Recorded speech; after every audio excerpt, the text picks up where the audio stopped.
Assalamualaikum warahmatullahi wabarakatuh. Kembali lagi bersama saya Arif Sapunipi di channel YouTube Syarif Life. Don't forget to subscribe, like, comment, dan share channel ini jika menurut kalian bermanfaat dan memberikan informasi yang kalian butuhkan.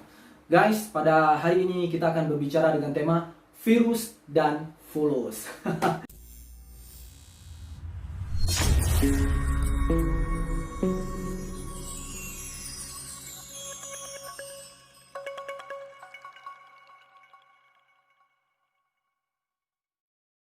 Bagaimana kondisi dan keadaan kita semuanya? Saya berharap semoga teman-teman Dumai semuanya dalam keadaan sehat walafiat dan semakin lebih baik dalam segala hal. Dan tetap semangat menjalani kehidupan meskipun di tengah pandemi yang sedang melanda. Oke guys, keadaan pandemi COVID-19 ini sudah semakin mencekik keadaan dan kebebasan kita dalam berbagai hal, termasuk dalam perkara ekonomi, sosial, dan keagamaan.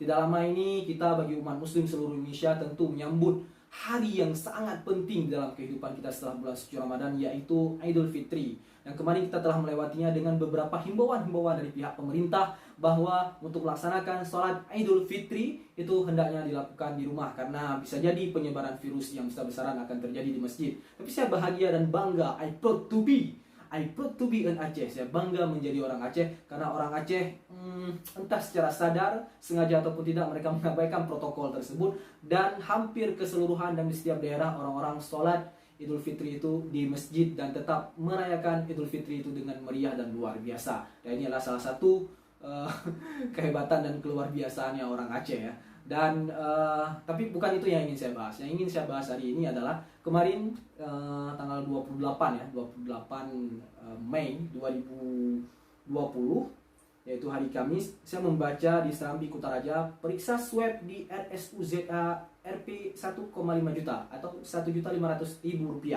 dan rapid test Rp 650.000. Wow bro. Ada banyak teman-teman di media sosial yang kemudian mengomentari hal ini, ada yang mencaci maki, ribut dan lain sebagainya. Memang kalau ingin kita salahkan, kita tidak tahu menyalahkan netizen yang sedikit-sedikit berkomentar, sedikit-sedikit ribut. Saya rasa wajar, karena kenapa? Saat ini kondisi ekonomi kita memang sangat terjepit. Kita semua sebagai rakyat menjerit dalam keadaan ekonomi yang semakin terpuruk dengan ragam protokol kesehatan, protokol keamanan yang memaksa kita, ada yang sebagian work from home dan lain sebagainya. Bagi masyarakat menengah ke bawah atau bahkan bagi masyarakat miskin yang berkekurangan, harga 1,5 juta itu adalah harga yang tinggi. Rapid test Rp650.000 itu juga bukan nominal dan angka yang mudah. Memang saya tidak menjudge, don't judge the book by the cover ya. Jangan menjudge suatu berita itu hanya dari judul besarnya saja, judul yang dibolkan ini.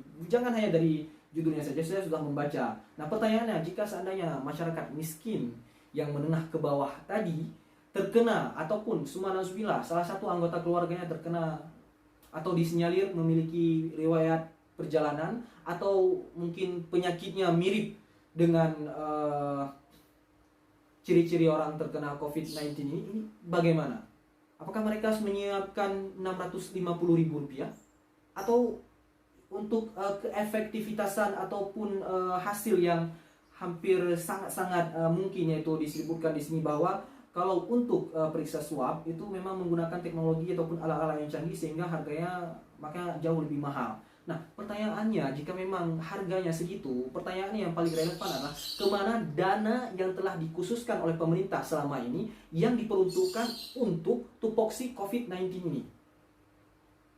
Karena kita sudah melihat dan membaca ragam berita bahwa jika memang kondisi keadaan seperti ini saat ini, seharusnya dana itu memang dipergunakan dan dikhususkan dan diperuntukkan untuk segala hal yang berkaitan dengan COVID-19. Jika memang itu dilakukan, maka mungkin masyarakat ini tidak terlalu menjerit, tercekik, dan mengalami kondisi-kondisi kekurangan ekonomi dan lain sebagainya seperti yang dirasakan saat ini. Apalagi dengan pemberitaan yang sedemikian rupa ya. Ini semua orang mungkin hampir terkejut melihat harga yang sedemikian rupa. Bagi sebagian orang mungkin nominal Rp1.500.000 ini adalah bukan berharga apa-apa, mungkin itu seujung kuku. Tapi bagi sebagian orang Rp1.500.000 itu mungkin dapat menghidupi kehidupan dirinya dan orang-orang di sekitarnya itu sampai 2 atau 3 bulan. Jadi bapak-bapak pemerintah dan yang berjibaku, yang memegang kendali penuh terhadap keadaan saat ini, itu juga dapat menimbang-nimbang rasa dalam segala hal kebijakan yang sedang diambil, dan semoga itu dapat membantu dan menyentuh masyarakat akar rumput ya. Jadi jangan karena keadaan kondisi COVID-19 saat ini ada orang-orang yang kemudian memiliki power dan kekuatan, mereka ingin hidup 1000 tahun lagi. Kita tentu tidak setuju dengan hal itu. Jangan karena kondisi pandemi saat ini kita juga mengambil atau menjadikan diri sebagai epidemik baru untuk mengambil keuntungan-keuntungan dan berusaha untuk menghidupi diri dan keluarga sampai 1000 tahun ke depan. Itu tentu langkah-langkah yang buruk dan langkah-langkah yang diikuti oleh syaitan yang terkutuk ya.